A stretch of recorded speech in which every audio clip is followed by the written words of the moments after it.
NEET aspirants and பேரண்ட்ஸ்க்கு ரொம்ப முக்கியமான ஒரு அப்டேட் வந்து தமிழ்நாடு மெடிக்கல் செலெக்ஷன் கமிட்டி இன்னைக்கு கொடுத்துருக்காங்க.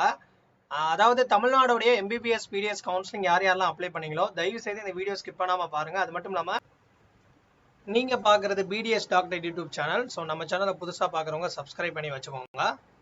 கைடன்ஸ் சப்போர்ட் வேணும் அப்படின்னா வாட்ஸ்அப் குரூப் இருக்கு, கீழே டிஸ்கிரிப்ஷன்ல கொடுத்துருங்க, ஃபாலோ பண்ணிக்கோங்க. இன்னைக்கு வந்து தமிழ்நாடு மெடிக்கல் செலெக்ஷன் கமிட்டில இருந்து இன்எலிஜிபிள் லிஸ்ட்னு சொல்லிட்டு ஒரு லிஸ்ட் கொடுத்துருக்காங்க. அதாவது இன்னும் வந்து ஒரு 2-3 நாள்ல, அதாவது 19ஆம் தேதி வந்து மெரிட் லிஸ்ட்டை வந்து வெளியிட போறாங்க, ரேங்க் லிஸ்ட். ஸோ தமிழ்நாட்டுடைய கவுன்சிலிங் வந்து 21க்கு மேல வந்து ஸ்டார்ட் பண்றேன் ஆல்ரெடி டேட் கொடுத்துருந்தாங்க. இப்போ மெரிட் லிஸ்டோடைய ப்ராசஸிங் ஸ்டார்ட் ஆயிருச்சு. அந்த மெரிட் லிஸ்ட்ல ஒரு சில கேண்டிடேட்ஸோடைய அப்ளிகேஷன் வந்து இன்எலிஜிபிள் பண்ணியிருக்காங்க. இன்எலிஜிபிள்னா அவங்கள வந்து பாத்தீங்கன்னா இன்னும் வந்து மெரிட்ல கொண்டு வரல. காரணம் என்னன்னா அவங்க ஒரு சில அவங்க கேட்ட அந்த ரெக்யூர் டாக்குமெண்ட்ல ஏதாவது மிஸ் பண்ணிருப்பீங்க. அதனால வந்து எல்லா கோட்டாக்குமே தனித்தனியா அப்டேட் பண்ணிருக்காங்க.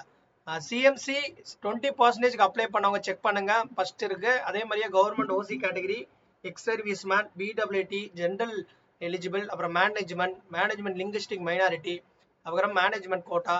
ஸோ எல்லாமே தெளிவாக கொடுத்துருக்காங்க. ஓப்பன் பண்ணி பாருங்க. என்ஆர்ஐ கோட்டா இதுல ஓப்பன் பண்ணி பார்த்தீங்கன்னா, இப்போ நான் ஜென்ரல் ஓப்பன் பண்றேன். இதுல என்ன சொல்லியிருக்காங்கன்றதை நீங்க படிச்சு பார்த்தீங்கன்னா உங்களுக்கே புரியும்.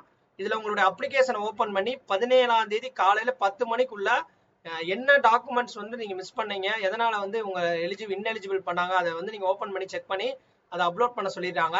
ஓகேவா? ஸோ அதை கொடுத்த அந்த நாளைக்கு காலையில 10 மணிக்குள்ள அப்டேட் பண்ணணும். அதுதான் லாஸ்ட் டேட். இதுல யாருக்கு வந்து இந்த மாதிரி இன்எலிஜிபிள் பண்ணிருக்காங்க அப்படின்ற உங்க அப்ளிகேஷன் நம்பர் நோட் பண்ணிருப்பாங்க.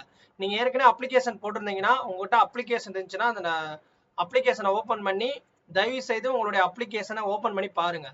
அதுல உங்களுடைய அப்ளிகேஷன் நம்பர் இந்த லிஸ்ட்ல இருந்துச்சு அப்படின்னா நீங்களா அந்த அப்ளிகேஷன்ல இன்எலிஜிபிள் லிஸ்ட்ன்ற மாதிரியா அவங்க சொன்ன டேட்குள்ள அவங்க என்ன மிஸ் பண்ணீங்களோ அந்த டாக்குமெண்ட்ஸும் உங்க லாகின் ஓப்பன் பண்ணி பார்க்க சொல்றாங்க. அதுக்கான லிங்க்கும் பாத்தீங்கன்னா இதுல தெளிவா கொடுத்துருக்காங்க. ஓகேவா? ஸோ இந்த லிங்க்ல போய் நீங்க ஓப்பன் பண்ணி பாத்தீங்கன்னா தெரியும். ஸோ ஓப்பன் பண்ணி கூட காட்டுறேன். பிடிஎஃப் லிங்கை கிளிக் பண்ணீங்கன்னா இதுல உங்களுடைய அப்ளிகேஷன் நம்பர், உங்களுடைய பாஸ்வேர்டு நீங்க கிரியேட் பண்ணதை கொடுத்து ஓப்பன் பண்ணி செக் பண்ணி பாருங்க. ஓகேவா?